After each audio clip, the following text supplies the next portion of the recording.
눈이 보이는 종목 수다 종목 콕톡. 안녕하세요, 손유빈입니다. 안녕하세요, 박수진입니다. 네, 지난 금요일 미국 시장이 강하게 반등을 해주면서 우리 시장도 기대를 하기는 했습니다만 우리 시장의 월요일장의 불확실성은 여전했습니다. 코스피가 2,600선을 노렸고요. 코스닥은 860선을 두드렸습니다. 하지만 상해 봉쇄 부분 재개방 그리고 시장의 기대를 크게 하회하는 중국의 실물 지표가 동시에 발표가 되면서 우리 시장에 영향을 끼쳤습니다. 경계감 짙은 수급이 연출이 됐고요. 개인은 매수로 대응했고 외국인은 하루 만에 매도에 나서면서 방향성에 뚜렷하지 않은 모습이었습니다. 네, 오늘은 인도가 식량 안보를 확보하기 위해 밀 수출을 금지한다는 소식에 사료주도 오늘 다시 급등했습니다. 한탑은 장 초반 상한가로 직행했고요. 한일 사료, 팜스토리 등도 동반 급등했습니다. 오늘도 HLB 그룹주들은 강했습니다. 장 초반보단 상승폭을 많이 반납했지만 추세는 살아있었고 이외 바이오 전체적으로 매수세가 쏠리며 반등하는 흐름 나타났습니다. 오늘 시장에서 외국인은 기아와 LNF를, 기관은 LG에너지솔루션과 삼성 SDI를 가장 많이 담았습니다. 종목 콕톡, 월요일장 여러분들을 웃고 울게 만든 종목들 어떤 이야기가 숨겨져 있을지 전문가와 함께 이야기 나눠보시죠.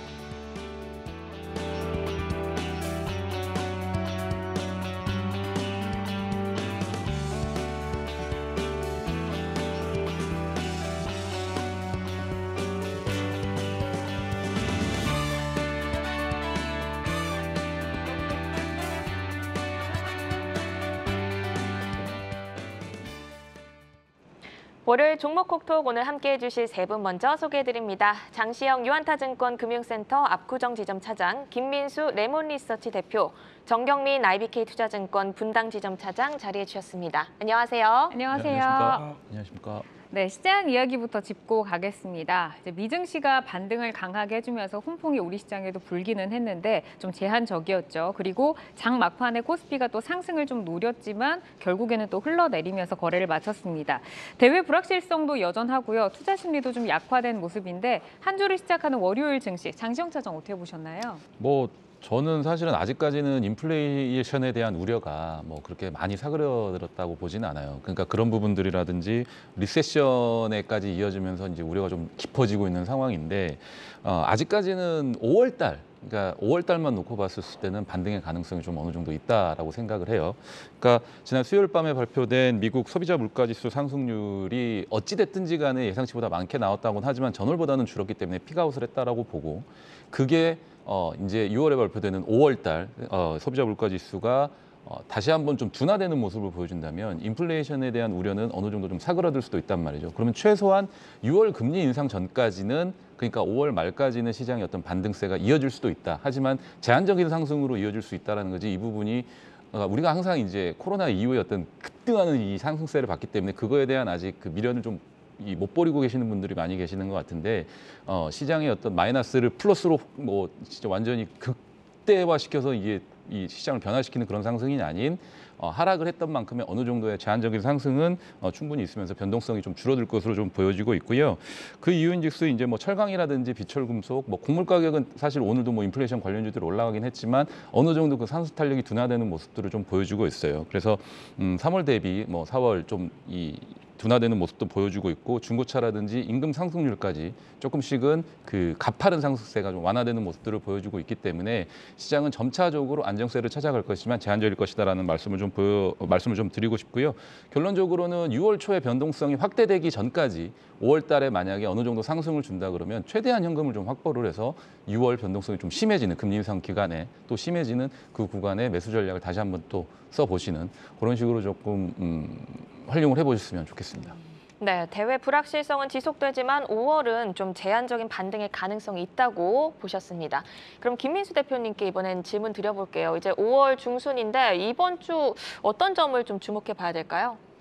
네, 항상 매주 월요일은 주목할 건 많은데 일단 오늘은 죄송한데 지수를 못 봤습니다. 제가 하도 장중에 정신이 없어서 오늘이 거의 5월 중순이다 보니까 기업들 실적 발표되고 다 되는 날이고 거기서 오늘도 중소형주부터 계속 올라오더라고요. 그래서 종목들 이거 생각보다 괜찮은지 이거 판단하느라고 시장을 잘 못 보게 했는데 결국은 그냥 눈치 보기 같습니다. 시장은. 그래가지고 미국 시장 추세적으로 반등하나 아직 그게 안 되면 그냥 또 2,600은 좀 힘들 텐데 뭐 이런 분위기 계속 나왔다고 봐야 될 것 같고요.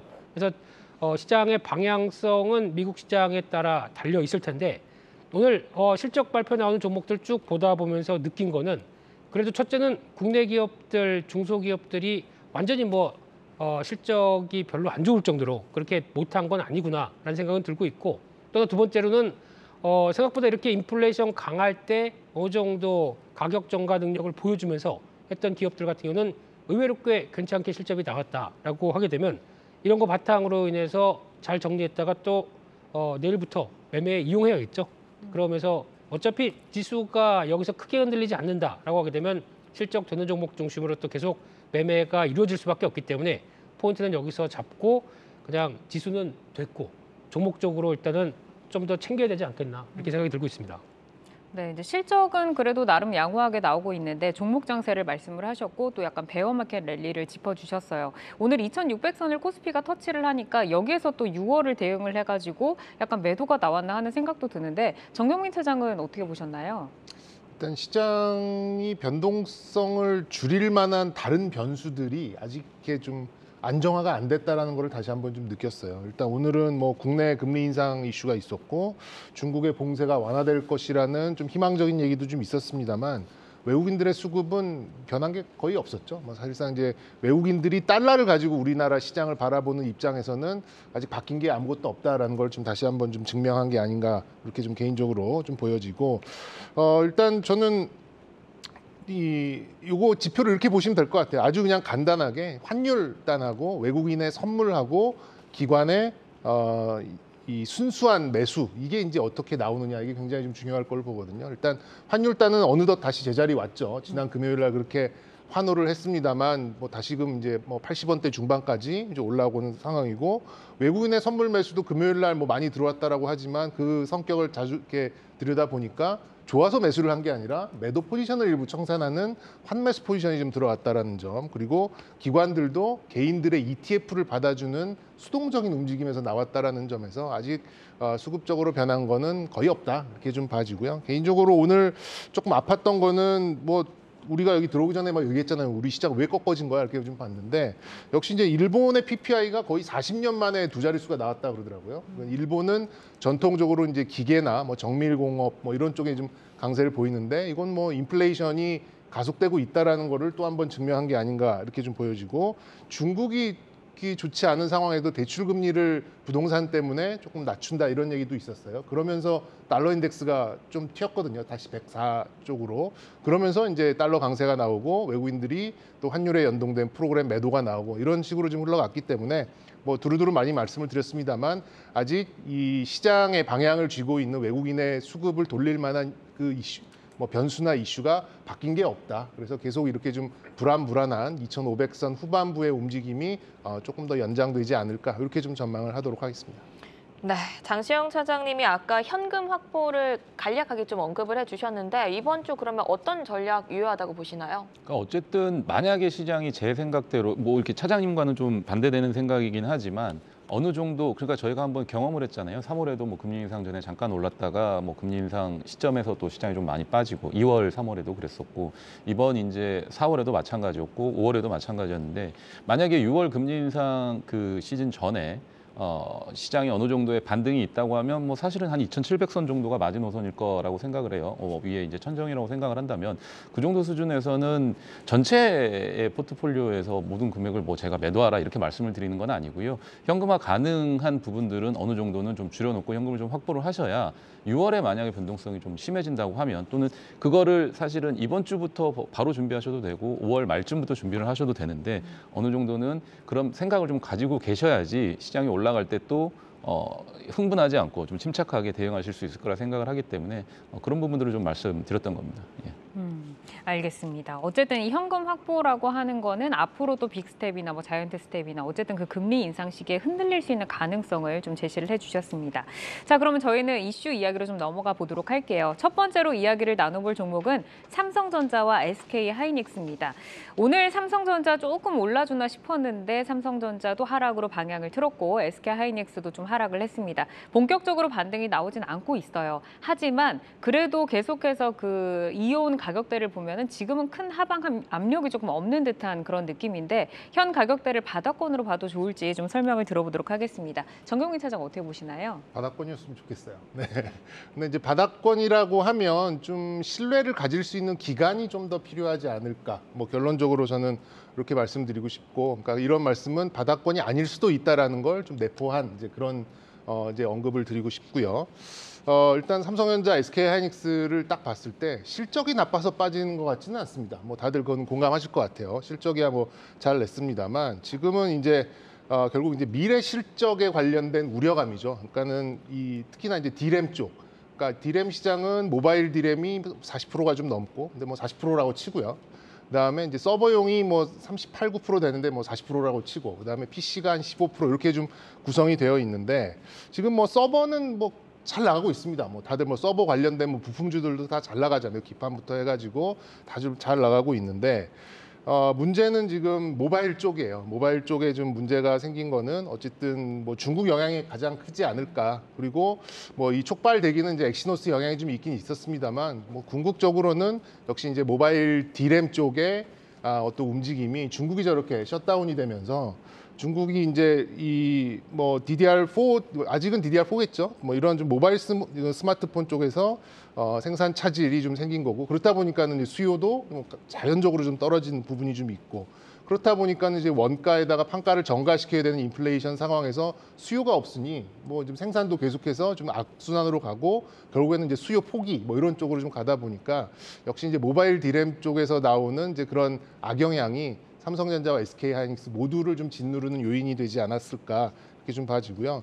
이제 이론적으로 이 종목들이 좀 올라가려면 멀티플이 커지든가 아니면 실적 부분이 획기적은 아니더라도 우리가 좀 이렇게 예상할 수 있을 정도의 어떤 상승분이 나온다든가 아니면 뭐 할인율이 분모가 줄어드는 할인율이 줄어들든가 해야 되는데 지금은 셋 다 반대로 가고 있거든요. 그런 면에서 봤을 때는 뭐 제가 뭐 처음에 말씀을 드렸습니다만 이 바닥권을 좀 우리가 인지할 수 있는 그런 신뢰 구간, 신뢰의 기간이 조금 더 좀 길어져 돼야 되지 않을까 이렇게 생각이 들고, 이런 일은 벌어지면 안 되겠습니다만 저는 2분기 실적 발표 전후에서 한번 좀 저점 테스트는 있을 수도 있다고 봐요. 아무래도 이제 2분기에 워낙 안 좋은 그런 시기를 좀 지나왔기 때문에 뭐 그렇게 되면 우리나라 지수도 조금 저점 테스트의 영역에 좀 놓이겠죠. 그래서 저의 그 관점으로 본다 그러면 아직은 바닥권이라고 확신을 할 수 있는 징후는 크게 나타나지 않았고, 그 신뢰의 기간이 조금 필요한 상황이다. 이렇게 조금 무거운 말씀을 좀 드려야 될 것 같습니다. 네, 이 사실 바닥이라고 인식할 수 있는 그 신뢰할 수 있는 기간이 더 길어져야 한다. 이게 더 중요하다고 언급을 해주셨어요. 다가오는 일정에 대해서도 한번 짚어볼게요. 20일에 미국 바이든 방한도 반도체 산업의 큰 이슈인데요. 한미 정상회담 제1의제로 반도체가 꼽힐 정도입니다. 이 바이든의 반도체 사랑 익히 알려져 있는데요. 자국 보호 관점에서 국내 반도체 산업의 리스크 요소로 해석되는 측면도 있습니다. 이 바이든의 방한이 국내 반도체 기업에 미치는 영향을 한번 여쭤보고 싶은데요. 김민수 대표님 어떻게 보시나요? 네, 미국 대통령이 방한하게 되면 또 이슈가 많겠죠. 그중에 이제 기업들 쭉 방문해서 그렇게 하겠죠. 뭐 해줄 수 있어? 뭐 이런 거 얘기하겠죠. 그리고 또 그러면 그 다음에 또 요구할 거 요구하고 받을 거 받고 뭐 이런 쪽으로 나갈 텐데, 아마 지금 대표적으로 삼성전자 같은 경우 가장 많이 얘기 나올 수 있는 부분들이 첫 번째로 뭐 파운드리 공장 관련돼서 미국에 뭐 또 좀 확대한다든가 아니면 또 새로 짓는다든가 이런 부분들이 또 도마 위에 오를 수밖에 없을 것 같고요. 혹시나 또 고맘쯤에 지금까지 준비했었던 뭐 또 M&A 관련된 이슈를 또 확 얘기를 한다든가, 그러니까 즉 뭐 계기를 통해서 뭔가 마련을 하는 변화를 생기게 하지 않을까라는 생각도 들고 있고, 그밖에 뭐 현대차나 나머지 기업들도 다 뭐 하나씩은 좀 하기 위한 변화, 특히 이제 미국 입장에선 지금 거의 이제 모든 생산품을 미국에서 다 하게 만드는 이런 법안이 있다 보니까 거기서 어느 정도 성과를 내고 거기서 어느 정도 자유롭게 만들기 위해서는 이제 미국에 진출하고 미국에서 변화를 가져가는 게 맞겠다라고 하게 되면 아마 그럴 가능성은 있는데, 그렇다고 해서 이게 확정된 건 아니고요. 네, 그런 차원에서 지금 나오고 있는 여러 가지 가능성들, 근데 저희가 보통 이렇게 가능한 시나리오 쭉 얘기한다고 하더라도 또 기업들 입장과 또 미국 입장은 전혀 다르기 때문에 또 나올 수 있는 이슈는 또 그보다 더 클 수도 있고 뭐 그렇다고 한다고 하더라도 지금 이 시점에서 바라볼 수 있는 것은 앞서 차장님 의견과는 반대입니다. 지금 일단은 삼성전자, SK하이닉스 요즘 말씀드리면은 일단 인상 팍 쓰고 말씀하시죠. 네, 그걸 사라고 뭐 이렇게 말씀하시죠. 네, 그럴 때 사는 게 맞지 않나. 그래서 그냥 뭐 조용히 시장 분위기도 안 좋고 그런데 이런 상황 쪽에서 시장 심리와 반대로 가라라고 하게 되면 지금 그냥 좀 현금 있는데 이거 한 10주 사볼까? 이거 뭐 5주 사볼까? 그래서 모아가는 건 나쁘지 않다고 생각됩니다. 알겠습니다. 지금부터 좀 모아가는 전략을 말씀을 해주셨고 이제 바이든 방안도 있고 또 모바일 같은 경우도 오늘 뉴스가 나왔어요. 일본 시장에서 점유율을 확대하고 있다라는 좋은 뉴스가 나오긴 했는데 트리거 포인트가 아직은 좀 못 되는 것 같습니다. 그래서 차세대 메모리 규격, 뭐 게임 체인저, DDR5 D램의 도입이 또 가시화가 되고 있어서 이게 또 새롭게 좀 트리거 역할을 해줄 수 있을까 기대가 되고 있는데 삼성전자, SK하이닉스가 올해 서버용 DDR5 양산에 나선다라는 전망이 좀 내놓고 있죠. 이 시장 영향 기대 성과 어떻게 되는지 궁금한데요. 사장님 한번 짚어주실까요? 네, 기대는 많이 되고 그 기대 심리는 지금 이제 투자 심리로 바뀌어서 이제 이런 그 소부장 종목들로 좀 나타나고 있다라고 보시는 게 맞습니다. 일단 지금 인텔의 그 사파이어 래피즈가 이제 그 CPU잖아요. 이제 그게 이제 초도 물량이 좀 나오면서 좀 시장의 심리가 좀 그쪽으로 좀 바라보는 이제 이런 심리가 좀 강해졌다라고 좀 봐집니다. 결국에는 이제 이게 잘 작동하는지에 대한 이제 그런 테스터들이 굉장히 좀 중요해질 거라고 좀 보여지고 뭐 기판 뭐 관련해서는 또 관련해서 이제 종목들이 이제 워낙 많이 언급이 됐으니까 요거는 이제 뭐 건너뛰도록 하겠고요. 저는 이제 뭐 앞으로 이제 나노 단위로 굉장히 세밀해지고 그리고 이제 뭐 이렇게 적층도 굉장히 높아지는 이제 그런 부분도 있을 것이고 수율도 걱정이고 뭐 이럴 거라면은 뭐 그런 면에서 저는 이제 테스터가 많이 필요할 걸로 좀 봐져서 이제 그 관련된 종목을 제가 오늘 그 카드로 좀 가지고 왔고 그 외에 이제 뭐 종목들로 조금 이제 세분해서 말씀을 좀 드려본다 그러면 지금 이제 증설을 통해서 같이 이제 뭐 삼성전자나 SK하이닉스의 이제 이런 증설을 하는 거에 같은 방향으로 가고 있는 그런 업체들을 좀 주목해 보셔도 좋을 것 같아요. 그러니까 전략 자체는 지금 이제 아까 언급드렸던 모바일 쪽으로 이제 좀 그 매출이 큰 업체들보다는 이런 이 DDR5 쪽에 그런 좀 이렇게 기대감이 큰 그런 이제 소부장을 보는 이제 그런 전략이 맞을 것 같고 삼성전자와 SK하이닉스가 증설을 하고 그 증설에 맞춰서 풀캐파로 같이 돌아가는 그런 기업들이 좀 있습니다. 종목들로 보면은 뭐 월덱스나 뭐 하나머티리얼즈 뭐 이런 종목들이 좀 해당되는 것 같아요. 그래서 뭐 소모품 많잖아요. 뭐 파츠도 있고 실리콘도 있고 뭐 쿼츠도 있고 뭐 세라믹도 있고 뭐 이런 쪽으로 이제 소재단에서 캐파 증설을 함께하는 이제 그런 종목들로 대응을 하는 것이 저는 뭐 단기적인 대응으로 봤을 때는 이런 소부장 쪽에서 해답을 찾는 게 좀 옳은 방법이 아닐까 이렇게 좀 말씀드리도록 하겠습니다. 네, DDR5 D램 가격이 DDR4에 비해서 30% 정도 높다고 네. 하더라고요. 그만큼 메모리 제조사 수익 향상에 기여를 할 것 같고 추가적으로 이 서버 쪽 소부장 종목을 보자라고 언급을 해주셨습니다. 지난주에 나왔던 소식이죠. 삼성전자의 파운드리 제조 가격을 한 20% 최대 인상하겠다 이런 소식도 나오고 있는데요. TSMC와 삼성전자 잇따른 단가 인상 어떤 측면으로 해석하면 좋을지 장시영 차장님께 한번 여쭤볼게요. 뭐 어찌됐든 사실 이제 삼성전자나 하이닉스나 마찬가지일 텐데요. 메모리로만 가지고 시장의 주가, 그러니까 삼성전자, 하이닉스 주가가 올라가기는 좀 힘들어요. 사실은 메모리는 이제 수요에 의한 가격이 결정이 되면서 그에 따라서 실적이 왔다 갔다 하는 거지. 뭐 DDR4에서 DDR5로 바뀌어서 가격이 30% 인상됐다 한들 DDR4에 대한 판매가 좀 줄어들게 되면 사실은 매출에 대해서 그렇게 크게 영향을 미치지 않는다는 거죠. 그러니까 DDR5가 고부가 가치의 제품이긴 하나 매출단에서 사실은 그 DDR4만큼의 생산량을 따라가지 못하면서 당분간은 그로 인한 어떤 주가 상승의 모멘텀을 찾기는 힘들어요. 그러니까 D램과 관련된 부분으로는 삼성전자, 하이닉스는 꾸준한 실적을 낼 뿐이지 그게 갑자기 뭐 매출이 전년 대비해서 어마어마하게 튄다든지 전년 대비해서 영업이익을 D램 사업 부분에서 갑작스럽게 많이 낸다든지 이런 부분들은 사실은 D램 가격이 좀 올라야 되는데 이게 상쇄가 돼버리는 거죠. DDR4의 가격은 빠지고 DDR5 가격은 오르면서 어느 정도 상대되면서 전체적인 매출이나 영업이익단이 기존과 비슷하게 나올 수 있는 가능성이 높아요. 그러면 삼성전자, 하이닉스는 도대체 성장 동력, 주가 상승의 원동력을 어디서 찾아야 되느냐? 그게 이제 파운드리 사업 부분이라고 제가 계속 말씀드리고 있는 거거든요. 그러니까 최첨단 공정으로 가면서 3나노 공정에 대한 성과가 삼성전자가 어느 정도 나와야 될 뿐더러 최근에 뭐 5칩이라든지 5G 관련된 칩이라든지 또는 자동차 시스템 반도체 칩이라든지 여러 비메모리 반도체 사업들을 수주를 해내고 있단 말이에요, 삼성전자. 그러면서 가격을 올린다는 건 사실 삼성전자 입장에서는 새로운 모멘텀을 찾는 거고 주가 상승의 모멘텀을 어떻게든 만들어 가겠다라는 의지인 거거든요. 만약에 하반기가 됐었을 때 3나노 공정에 대한 어떤 이 성과가 가시화되고 그리고 새로운 어떤 비메모리 반도체에 대한 수주가 큰 수주가 이어진다고 한다면 그 고객사들이 예를 들면 뭐 해외의 유수의 비메모리 반도체 회사들로부터 뭐 인텔이 될 수도 있고요, 엔비디아가 될 수도 있고요. 그런 회사들로부터 이런 수주권들이 또 하나둘씩 이어지고 TSMC와의 어떤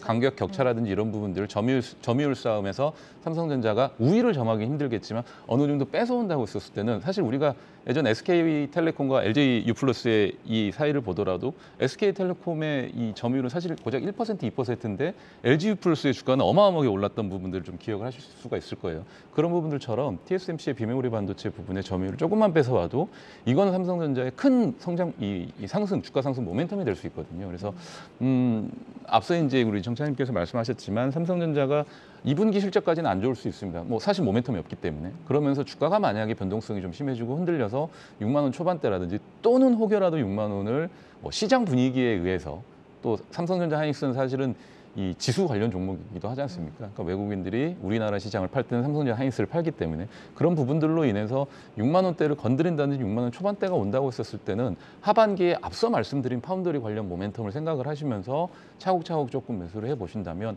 아마 뭐 내년 또 내후년에는 좋은 성과가 있지 않을까. 그러니까 어찌됐든 삼성전자는 단기적인 관점에서 바라보실 필요는 없고 긴 호흡으로 큰 호흡으로 이런 모멘텀들이 있을 테니 그런 것들을 좀 생각을 하시고 고려를 하시면서 접근을 해보시면 좋을 것 같습니다. 네, 김민수 대표님과 지금 같은 뷰를 주셨는데 좀 장기적으로 지금부터 모아가는 전략을 주셨습니다. 네, 삼성전자가 5G 수주 공시도 최근에 나왔고요. SK하이닉스는 ARM 인수나 이렇게 좀 주목해야 할 이슈들이 있었는데 앞으로 저희가 계속해서 꾸준히 모아갈 때 어떤 성장 포인트와 이슈를 조금 집중하면서 가면 좋을까요? 김민수 대표님.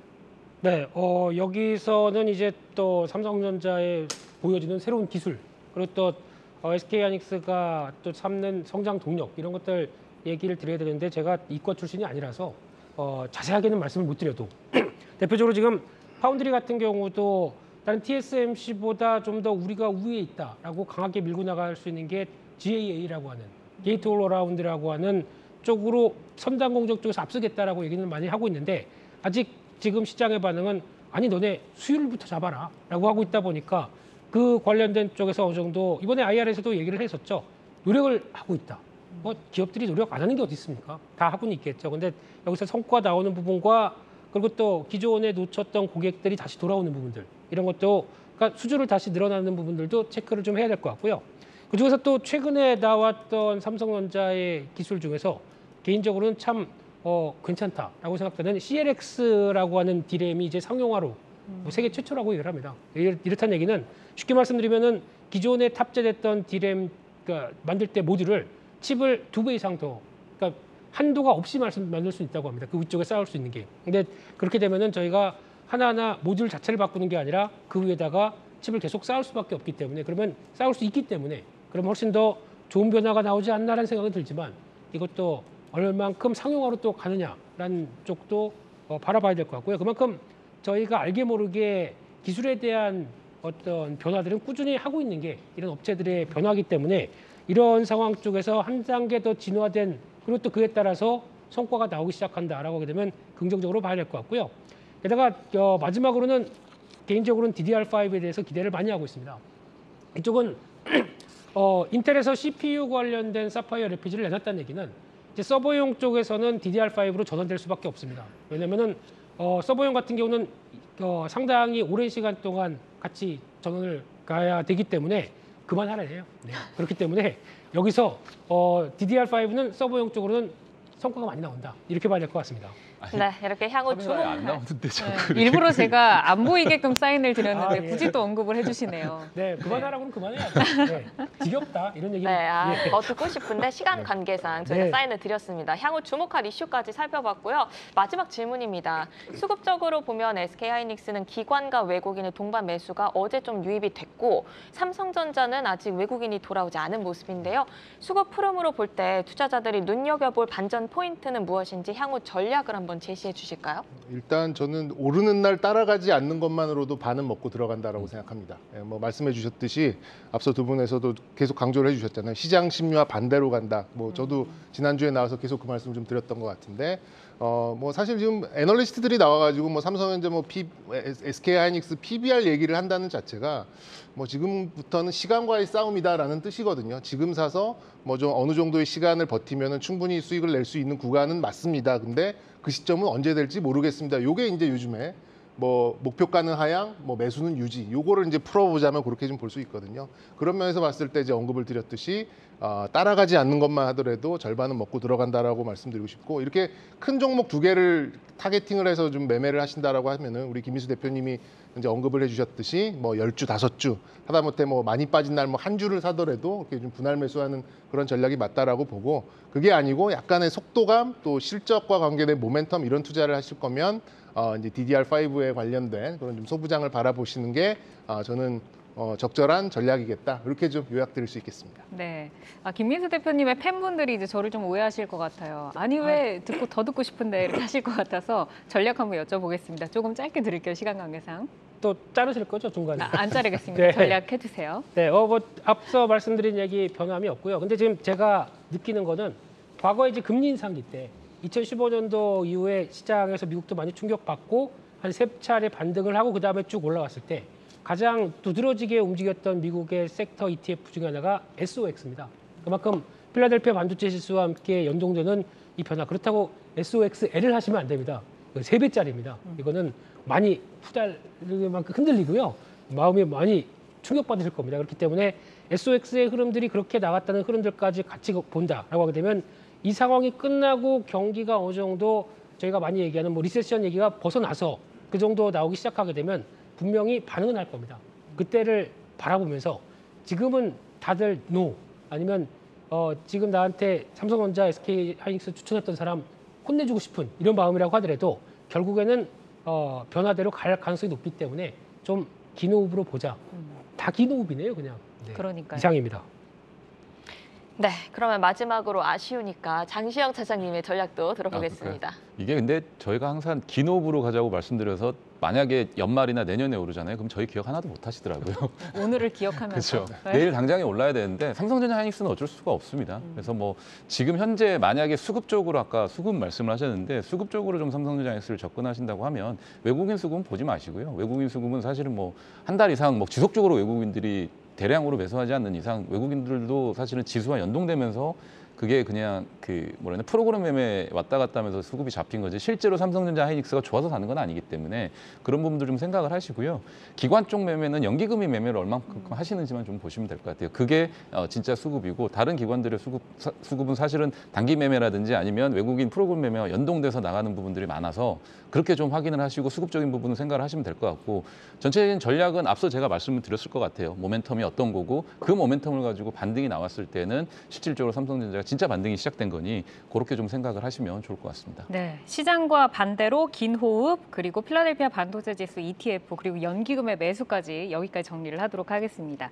자, 그러면 다음 종목으로 넘어가겠습니다. 정경민 차장의 종목이죠. 반도체 장비주 ISC입니다. 지난 1분기에 메모리, 비메모리 제품 모두에서 실적 개선이 있었던 것으로 나타나면서 향후에 좀 기대감이 더 높아지고 있습니다. 특히 별도 기준 영업이익률을 보니까 40% 수준으로 상당히 높은데 그 배경부터 한번 들어볼까요? 원래 이제 그 소켓 테스터들의 그러니까 특히나 이게 뭐 버닌이나 뭐 프로브카드나 뭐 이쪽 말고 이 파이널 테스트 쪽의 업체들은 이제 3대장이 있는데 다들 영업이익률이 높아요. 굉장히 마진을 많이 가져가는 이제 그런 부분이다. 이게 이제 어떻게 되는 거냐면 이게 이제 뭐 삼성전자나 SK하이닉스에 이제 뭐 납품을 한다라고 알려져 있습니다만 사실 이게 수주를 삼성전자나 SK하이닉스에 받는 게 아니에요. 보통 이제 팹리스 업체들이 테스터 업체들까지 선정을 해서 지정을 해주기 때문에 그 마진을 좀 가져갈 수 있는 부분이 굉장히 좀 이채로운 그런 부분이고 여러분 잘 아시다시피 이제 넘버원은 리노공업입니다. 뭐 이거 40%가 넘죠 마진율이. 그리고 넘버 2, 그러니까 매출 기준으로 봤을 때는 넘버 2가 이제 TSE라는 그런 종목인데 사실 이제 방식도 두 가지가 있어요. 하나는 이제 우리 볼펜처럼 이렇게 뾰족한 그 핀 방식으로 하는 이게 우리가 리노핀이라고 하잖아요. 뭐 포고핀, 리노핀 뭐 이렇게 좀 테스트하는 그런 방식이 있고 또 하나는 우리 이제 그 붕어빵 기계 같이 소켓이라고 하는 게 어렵게 좀 우아한 얘기입니다만 옛날에 우리 전파사 가서 그 전구 살 때 삑 해보면은 삑 소리가 나면은 이제 전류가 통한다는 얘기잖아요. 그러면 이제 불량이 아니구나라고 이렇게 건네주시던 전파사 아저씨들이 하던 거를 반도체에 적용한 게 사실상 이제 소켓입니다. 근데 이게 이제 약간 붕어빵 기계 같이 생겼거든요. 이제 고무로 이렇게 계란 뭐 담는 그런 그릇 같이 좀 생겼는데 요거를 이제 주로 하는 데가 TSE와 이제 ISC 이렇게 좀 보시면 될 것 같아요. 근데 뭐 최근에 뭐 실적도 잘 나왔습니다만 이제 프로웰이라는 또 핀 업체를 솔브레인으로부터 한 70여 덕에 좀 인수를 한 그런 부분도 있어서 궁극적으로는 핀과 소켓을 다 하는 그런 기업으로 좀 성장할 걸로 이렇게 좀 보고 있습니다. 그리고 이제 실적에서 특이점이 메모리 쪽 비중이 확 줄고 비메모리 쪽 비중이 엄청 많이 늘었어요. 그렇기 때문에 아무래도 이제 전방위 업체인 삼성전자의 어떤 증설과 캐펙스 투자 뭐 이런 효과를 직접적으로 좀 볼 수 있는 그런 그런 이제 특이점이 좀 있고 지금 뭐 앞서서 말씀을 드렸었던 DDR5 쪽으로도 상당히 좀 특화되어 있는 그런 부분이 있어서 이거는 좀 기대치를 좀 많이 가져갈 수 있는 그리고 지금 그 기대치를 한 분기지만 그래도 증명을 해나가고 있는 그런 부분이기 때문에 저는 이제 이런 주가의 모멘텀이 이런 이익 성장과 함께 궤를 그리면서 같이 가기 때문에 아무래도 이제 기대감으로만 올라가는 종목들보다는 훨씬 더 좀 견고한 그런 상승이 이어질 수 있겠다 이렇게 좀 파악을 하고 있습니다. 네, 여러 가지 투자 포인트를 우선 전반적으로 짚어주셨어요. 일단 하나하나씩 좀 살펴볼게요. 고부가 제품 러버 소켓 중심의 매출 구성이 일단 안정적으로 네. 자리 잡았기 때문에 잘 나왔다 실적이 이렇게 볼 수 있을 것 같은데 구체적으로 어떻게 적용이 되는 기술인지 관련 시장 환경도 함께 짚어주실까요? 네, 뭐 말씀드렸듯이 이제 두 가지 방식이 있어요. 근데 이제 핀 방식은 이제 이거 뭐 그리면서 하면 되게 좀 이게 간편할 것 같은데 굉장히 이제 다 품종화되어 있습니다. 이게 뭐 디스플레이도 들어가고 일반 뭐 이런 가전기구에도 들어가고 반도체에도 적용이 될 수 있고 이제 패키지 쪽에서 지금 들어가다 보니까 사실 핀 쪽이 조금 더 돈이 좀 많이 되기는 됩니다. 근데 우리나라에서는 이제 리노공업이 사실 거의 그 장악을 하고 있는 이제 그런 수준으로 볼 수 있고 그리고 이제 메모리 쪽이 원래 이제 아까 말씀드렸던 뭐 프로브 카드나 또 보드나 뭐 이런 좀 소모품 쪽으로 좀 이제 진화를 하면서 이제 결국에는 이제 소켓 기술 중심으로 이렇게 좀 재편이 됐는데 아무래도 이제 이거는 소모품이다 보니까 뭐 저는 이 부분이 중요할 것 같아요. 지금 수율이 안 나온다고 그랬잖아요. 그러면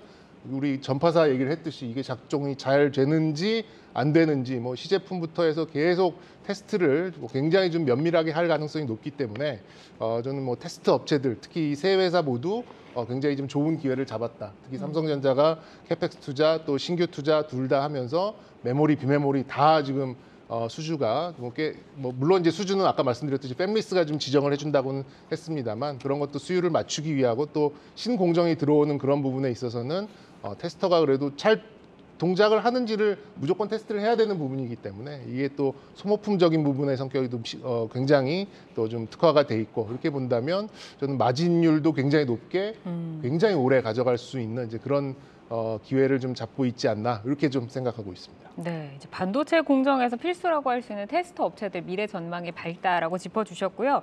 지난 4월에 이제 프로웰 지분을 또 취득을 했습니다. 지금 저희가 러버 소켓 좀 들어봤는데 핀 타입 관련해서도 들어볼게요. 이 부분이 성장성이 어느 정도나 좀 되나요? 뭐 단순하게 딱 잡기는 어렵겠죠. 근데 올해 예상 실적은 한 50억 정도 잡고 있더라고요, 매출을. 그렇게 보면 이제 좀 시작인 거로 좀 볼 수 있겠고.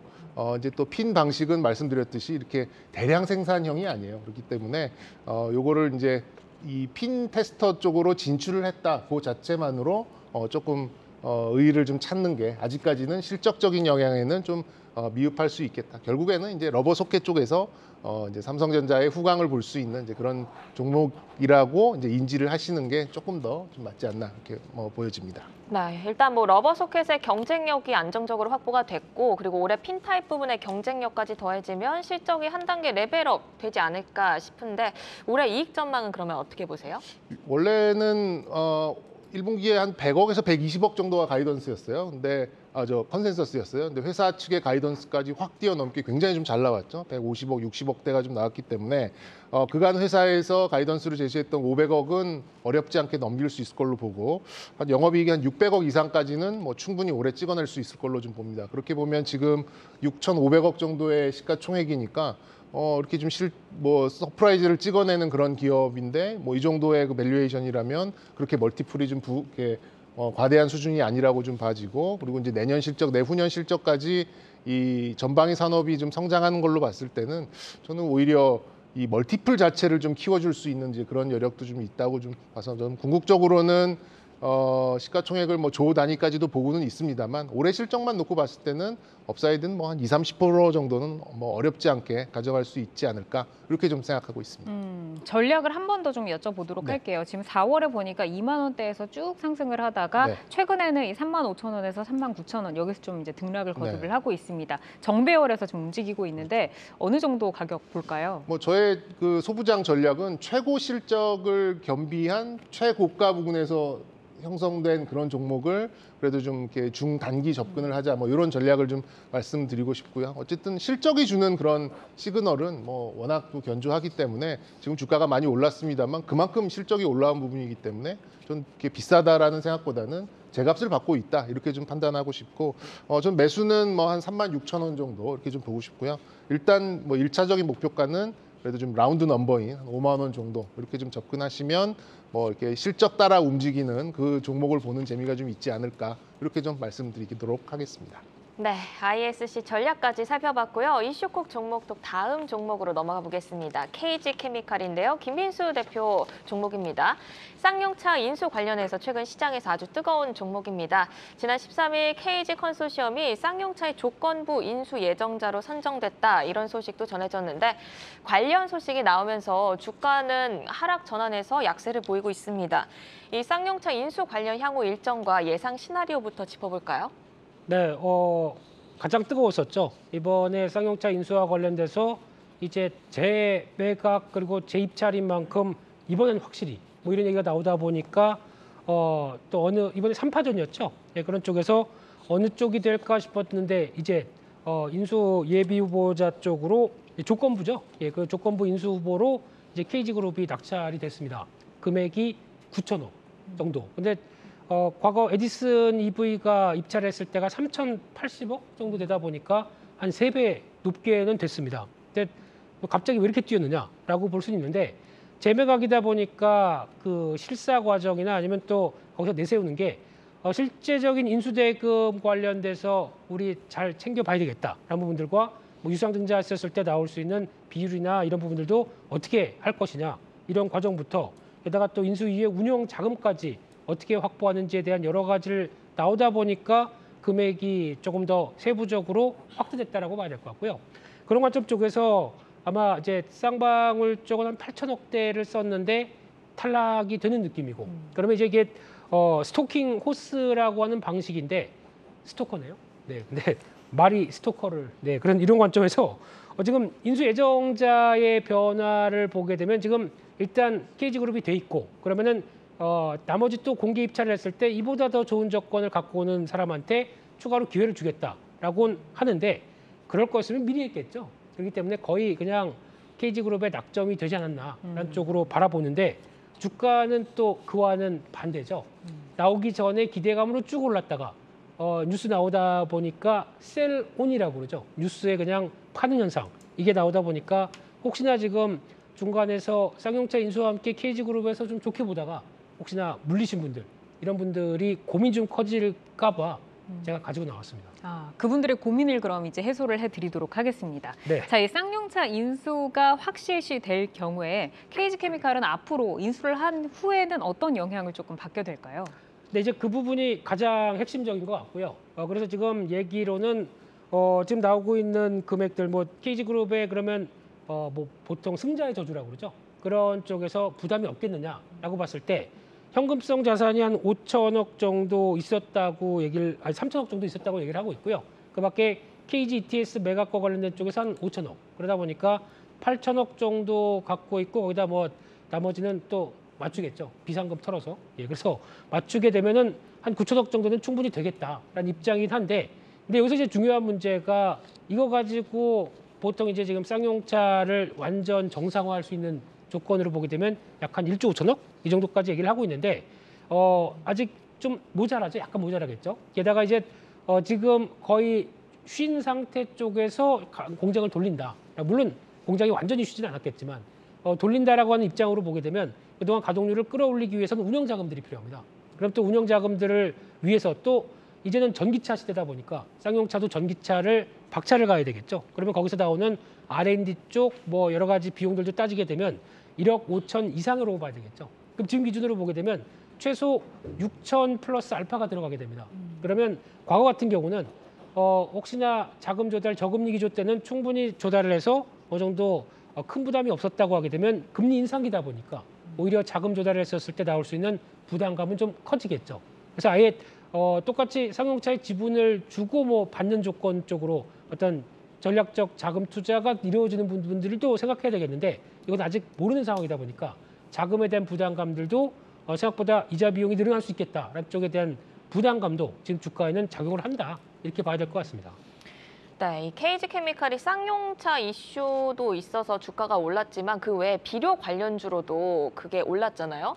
곡물 가격 상승에 따른 뭐 기대 효과도 기대할 수 있을까요?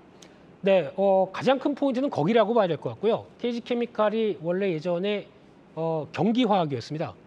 KG, 경기. 예, 그래서 그 화학이 이제 커지면서 KG그룹으로 가기 시작하면서 나왔던 모태가 이제 KG케미칼이죠.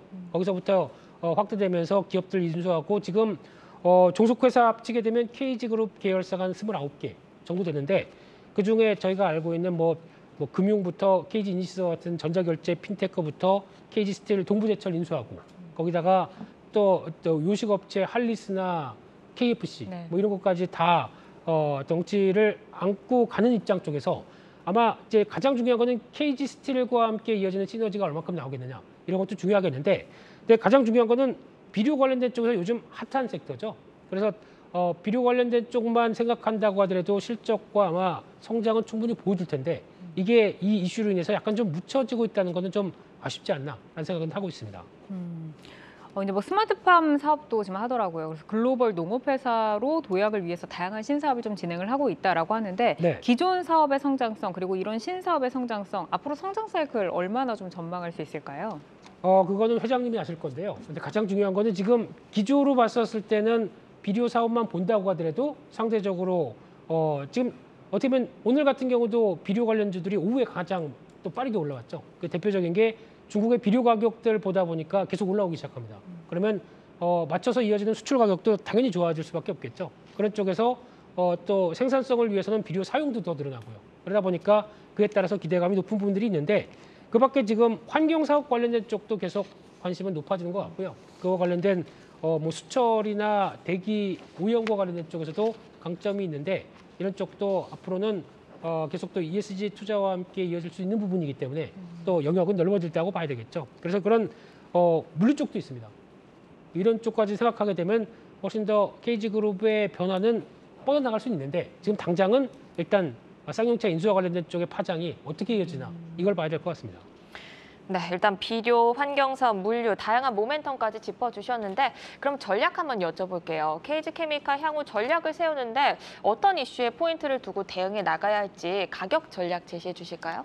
네, 단기적으로는 변동성이 클 것 같습니다. 그런데 지금 작년 영업이익만 본다고 하더라도 보니까 2,969억, 168%인가요? 160%가 이상이 늘어났다고 하게 되면 거의 지금 3천억대 가까운 영업이익을 보이고 있는데 시총이 1조 7천억입니다. 비싸지가 않은 주가죠. 근데 올해도 비료 사업부를 비롯해서 화학 사업에 대한 변화가 꾸준히 성장으로 간다라고 하게 되면 지금보다는 더 괜찮아질 수 있겠다라고 할 수 있는 부분들까지 보게 되면 저평가라고 봐야 되겠죠. 그렇기 때문에 아마 이슈 때문에 그것도 지금 그 소문에 사서 뉴스에 팔아라라고 한 얘기 때문에 주가가 흔들리게 되면 아마 지금 중요한 36,000원대가 지지는 되지 않을까 생각 들고 있는데 왜냐하면 주가가 비싸지 않기 때문에 그래서 만약에 밑으로 밀린다라고 하게 되면 오히려 추가 매수도 한번 타진해 볼 수 있는 권역이 아닐까 생각은 들고 있는데 반대로는 또 39,000원대는 또 저항권이 나옵니다. 그렇기 때문에 이 안쪽에서 변동성을 좀 키우다가 어느 정도 쌍용차 인수 마무리되고 거기서 나올 수 있는 시너지까지 생각한다라고 하게 되면 그 다음부터는 좀 변화가 나오지 않을까 싶은데 시간은 좀 걸리겠죠.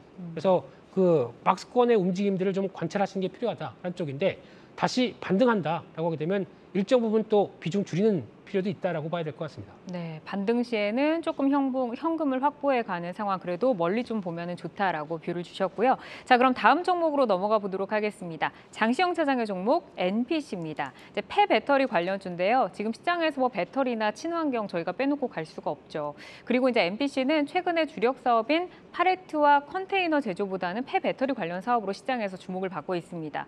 구체적으로 NPC가 폐배터리 관련해서 어떤 사업을 하는 건지, 그리고 향후 성장성 어느 정도로 보시는지 먼저 들어볼까요? 만약에 이 회사가 폐배터리 사업만 했으면 주가나 이런 시장에서 주목을 많이 받지 못했을 거예요. 그러니까 제가 말씀드리는 부분은 뭐냐면 기존에 이 회사가 하고 있는 팔레트라든지 컨테이너 사업 부분이 꾸준하게 실적을 내고 있습니다. 영업이익이 뭐 200억대 또 그 이상으로 계속해서 뭐 최근 한 5개년 연속으로 꾸준한 실적을 내고 있기 때문에 그와 비슷하게 그와 맞물려서 새로운 성장 동력을 찾은 거죠.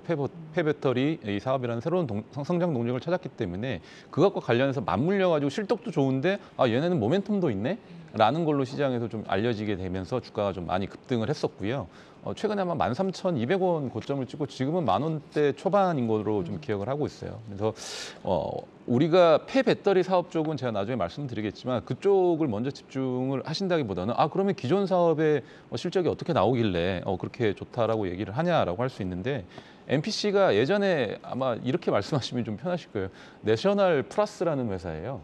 한글로 내셔널 플러스라고 이렇게 이름이 되는데 성명학적으로는 굉장히 마음에 안 들고 좀 촌스러운 이름을 가지고 있었죠. 근데 이게 틱은 안 나왔었어요 그때. 그러네요. 플러스까지만, 심지어 틱이 없었어요. 종목명에 내셔널 플러스까지만 했었고 틱이 없었습니다. 근데 NPC라는 이 굉장히 좀 세련된 이름으로 바꾸면서 주가가 좀 좋아지고 새로운 성장 동력까지 좀 포함이 된 것 같은데, 팔레트 컨테이너 이렇게 얘기하면 무슨 잘 못 알아들 수 있는데요. 이렇게 물류 창고에 보시면 플라스틱 받침대하고요.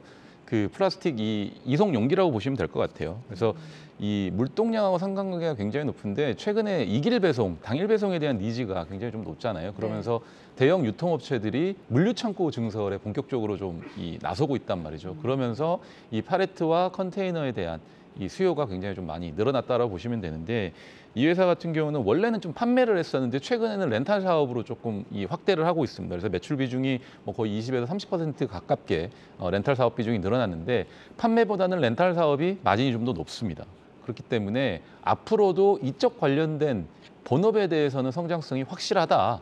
성장성이라보다는 꾸준한 이익을 낼 수 있는 부분이 확실하다라는 부분을 조금 강조를 해드리고 싶고, 폐배터리 사업 같은 경우는 얘네는 폐배터리를 배터리를 수거해가지고 얘네가 분해해서 그걸 이 다른 어떤 소재라든지 이런 부분들을 대파는 게 아니고요.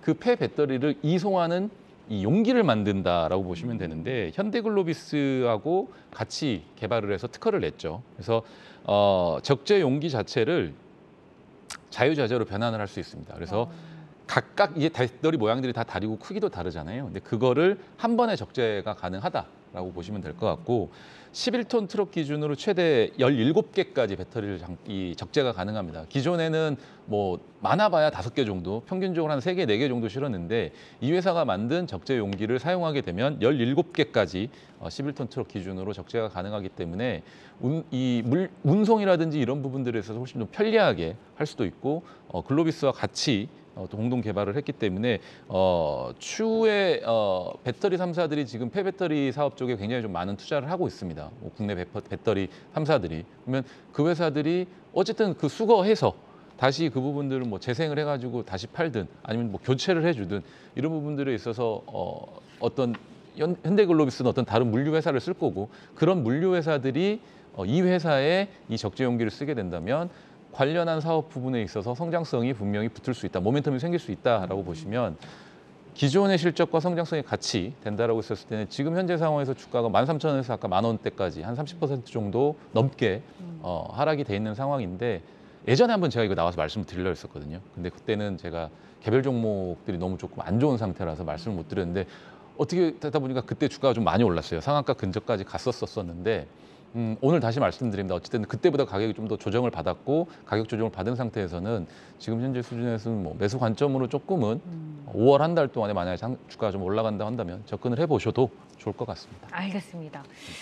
이제 뭐 기존 사업도 잘하고 있고 신성장 동력까지 지금 확보를 했는데 또 리버 스텝이라는 기술에 관심이 좀 크더라고요. 그렇죠. 어떤 기술인지 이거 확장성 어떤지. 그 유튜브에 보시면 나오실 거예요. 맥주컵 이렇게 딱 누르면 밑에서부터 맥주 잔에서 이렇게 맥주가 올라옵니다.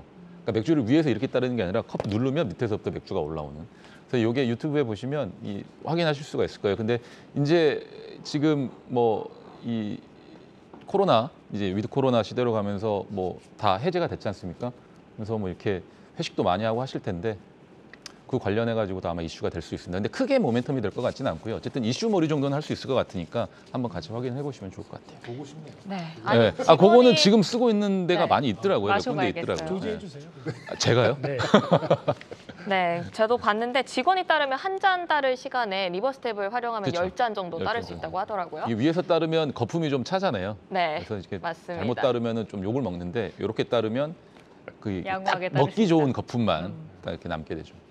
네, 이렇게 폐배터리 성장성의 주력 사업인 팔레트와 컨테이너 렌탈 부분의 이익 성장성까지 안정적인 성장세를 예상이 되는데 올해 이익 사이클 전망해 본다면 어떤지 그거 한번 첫 번째 질문이고요. 그다음에 이어서 전략까지 한꺼번에 제시해 주실까요? 전략은 아까 제가 앞서 잠깐 말씀드렸던 네. 것 같고 이익 사이클은 계속해서 관련된 사업 부분들에 대해서 마진이라든지 이런 부분 좀 늘어나고 있는 상황입니다. 그래서 영업이익이 대충 뭐 한 300원, 400억 이 사이에서 나올 걸로 좀 예상이 되고 있고 그러면 밸류에이션 자체는 10배에서 10배 미만으로 왔다 갔다 하는 수준이거든요. 지금 주가가 조금 13,000원에서 조정을 받은 상태이기 때문에 그래서 그렇게 비싸 보이지는 않다라고 말씀을 드리고 싶고 폐배터리 사업의 성장성을 얼마만큼 줘야 될지 모르겠지만 다른 어떤 이 회사들의 움직임들을 보게 되면 밸류에이션 자체를 좀 큰 폭으로 주는 경우들이 있기 때문에 뭐 제가 생각했었을 때는 10,000원 지금 정도 수준에서 뭐 추가적으로 10,000원이 더 깨지진 않을 것 같은데 이 정도 수준에서 20% 이상 정도의 수익률은 6월 금리 인상 전까지 단기적으로나마 좀 쏠쏠한 재미를 줄 수 있는 종목이 되지 않을까 이렇게 좀 말씀드리고 싶습니다. 네. 시장 뷰와 전략, 이 종목에 대한 얘기를 더 듣고 싶지만 여기에서 시간 관계상 보내드리도록 하겠습니다. 장시영 유한타증권 금융센터 압구정지점 차장, 김민수 레몬리서치 대표, 정경민 IBK투자증권 분당지점 차장과 함께했습니다. 오늘 좋은 말씀 고맙습니다. 감사합니다. 감사합니다. 네, 돈이 보이는 종목 수다 종목 콕톡 숨겨진 톡 전략 톡톡으로 내일 오후 4시에 찾아뵙겠습니다. 네, 오늘도 여러분 푹 쉬시고 내일 또 성공 투자로 상승장으로 만나 뵙기를 바라겠습니다. 고맙습니다.